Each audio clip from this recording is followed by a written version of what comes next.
Okay, so now let's do some examples.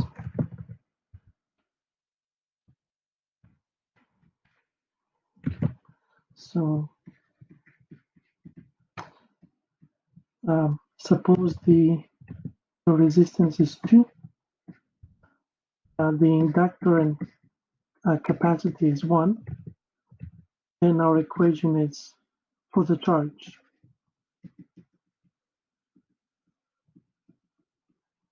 And the ODE for the charge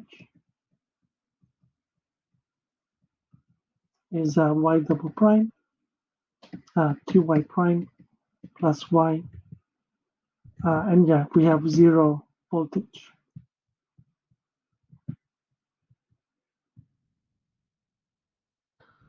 So let's solve this equation given that one of the solutions it's given e to the minus t. Okay, so let's find y2.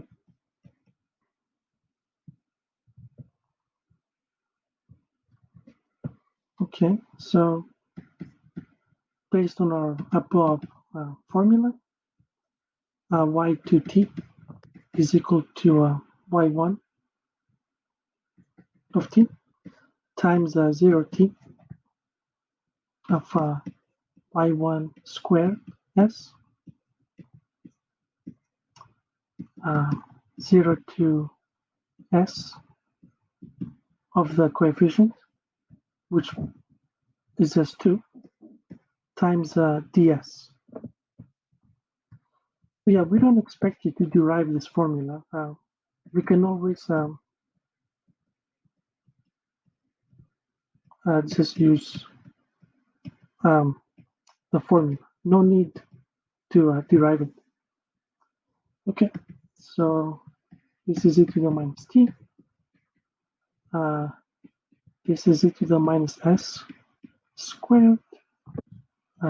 P of x is 2.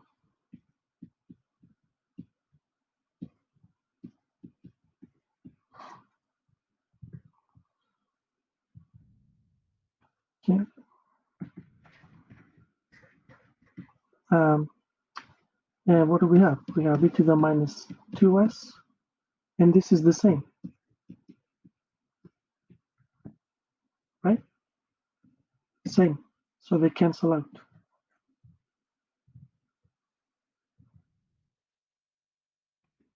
And we get e to the minus t times 0 t ds, which is just e to the minus t times t.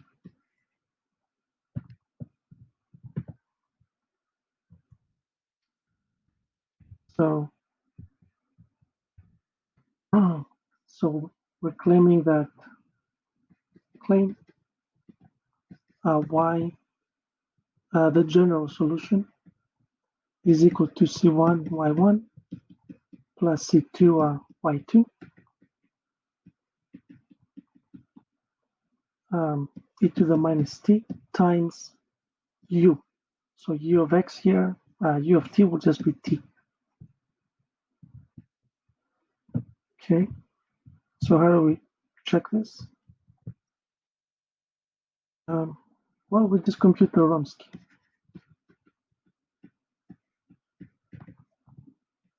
So determinant of y1, y2, y1 prime, y2 prime.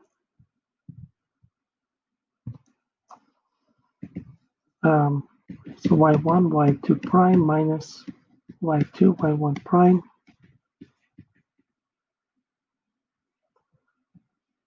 What's the derivative of this? So e to the minus t plus this factor minus e to the minus t, and then e to the minus t.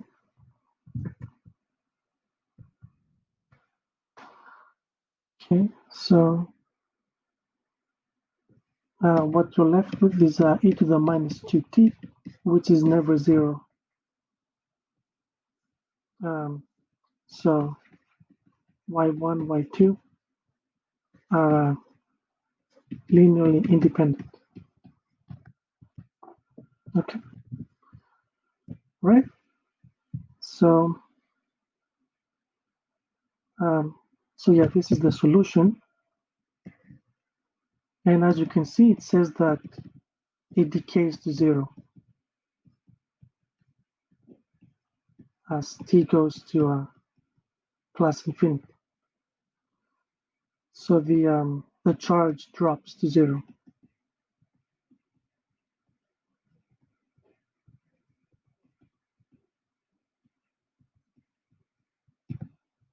Exponentially fast.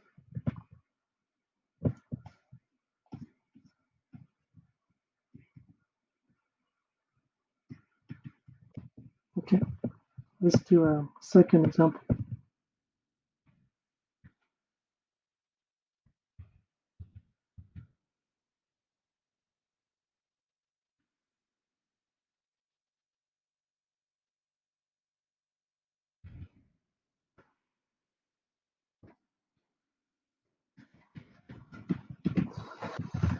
Okay, so here take inductor capacity to be 1, but have the resistance increase in time. Then the ODE for the RLC circuit is y double prime t y prime y and equal to 0.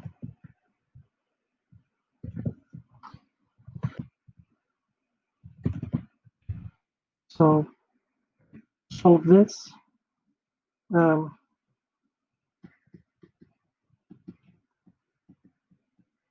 Given that y1 is e to the minus t squared over 2, i.e. Find y2.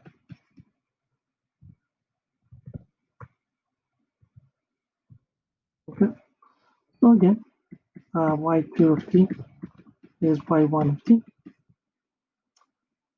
times u, and u is the integral, 0 to t, y1 square s, px dx, and ds. So let's see. This guy here is just the Gaussian e to the minus t squared. And what do we have here? E to the minus s squared over 2 squared. And p is just the x.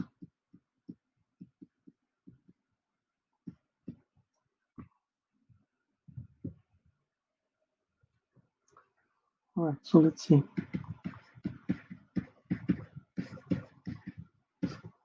So that's e to the s squared. And here we have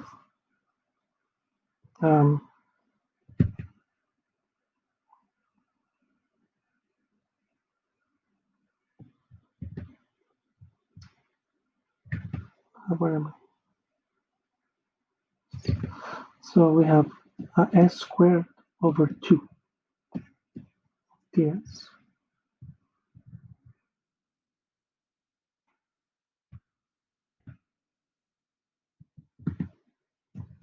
So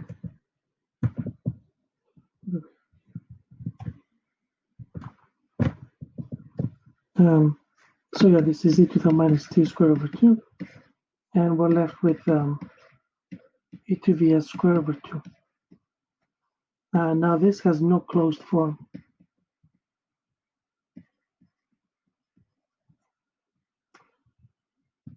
So we can't really say anything concrete.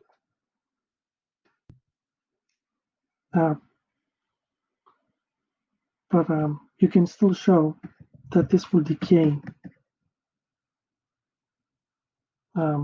exponentially fast.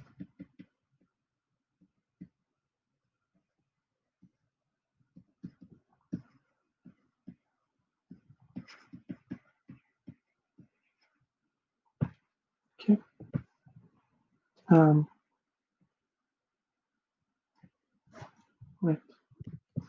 So let me write the with some A. So the general solution is C1y1, C2. So yeah, let me say that you don't have to do any asymptotics. Okay, so yeah, so C1 e to the minus t squared over 2, and then y2. So C2 y1, which is t squared over 2, and then our integral. Okay, so this is the general solution, and the decay will be exponential.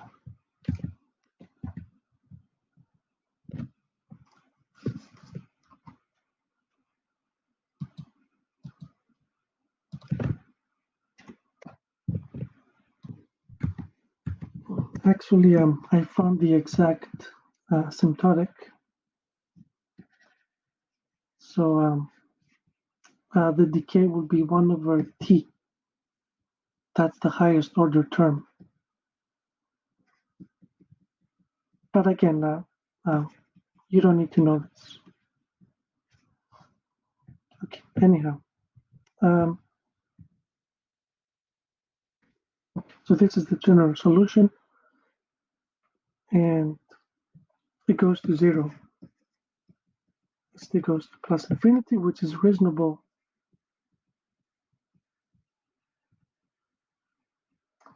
because the resistance increases. Okay.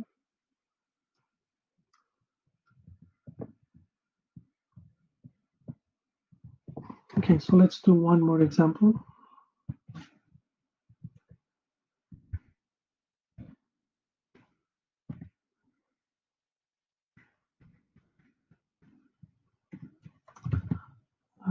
Now the inductor increases in time. We have 0 resistance and capacity is 1.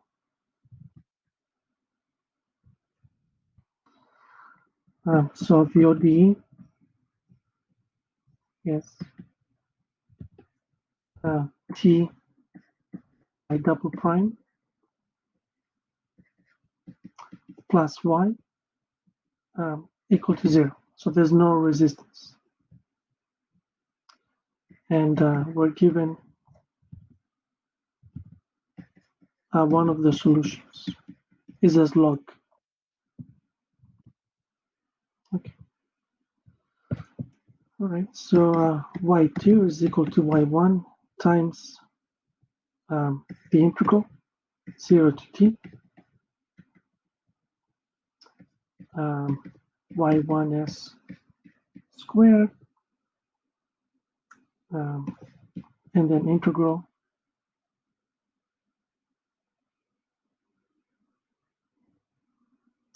integral of 0 to s px dx ds. Now resistance is 0, so this term is not here. So we have log t log s squared and e to the 0, which is just 1.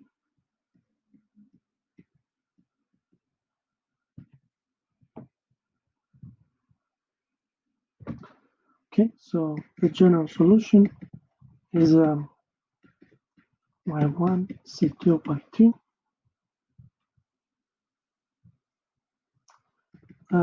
log and then log of t 1 over log of s squared. And again, this has no closed form. So there's not much we can do. But in any case, as t goes to plus infinity, both of them blow up. So this guy blows up, and this guy also blows up, which makes sense, right? Which is reasonable, because now we're not increasing resistance, we're increasing how much electricity we're adding, because L equal to T is going to plus infinity, which will increase the charge. Okay, so that's it for reduction of ODEs.